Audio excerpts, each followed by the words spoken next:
এই ভূমিকম্পের জন্য দায়ী করতে হইলে শেখ মুজিব থেকে শুরু করে শেখ হাসিনাকে দায়ী করতে হবে। এবার ভূমিকম্পের জন্য শেখ মুজিব ও শেখ হাসিনাকে দায়ী করলেন ছাত্রদল নেতা ডাক্তার তৌহিদুর রহমান আউয়াল। বিগত এক সপ্তাহে সারা দেশে প্রায় 5 বার ভূমিকম্প অনুভূত হয়েছে।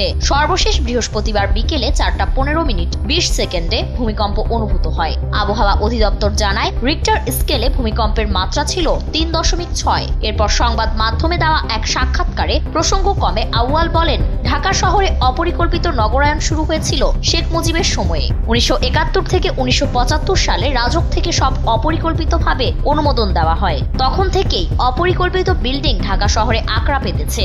এরপর পুরো দস্তুর এই অপরিকল্পিত নগরায়নের শেষ পেরেকটুকু ঠুকে দিয়েছে শেখ হাসিনা। এই ভূমিকম্পের জন্য দায়ী করতে হলে শেখ মুজিব থেকে শুরু করে শেখ হাসিনাকে দায়ী করতে হবে। আউয়াল আরো বলেন, আজকে টেকনাফে ভূমিকম্প হয়েছে কারণ হাসিনার আমলে সেন্ট মার্টিন দ্বীপে যেন তেন করে রিসোর্ট করা হয়েছে। বিভিন্ন কিছু ছাড়া একটা স্বাভাবিক প্রক্রিয়াকে আপনি যখন বাধাগ্রস্ত করবেন তখন ভূমিকম্প হবে। এর আগে তারেক রহমানের জন্মদিন উপলক্ষে ক্রীড়া সামগ্রী বিতরণের সময় দেয়া এক বক্তব্যেও ভূমিকম্পের জন্য শেখ হাসিনাকে দায়ী করেছেন ছাত্রদলের এই নেতা।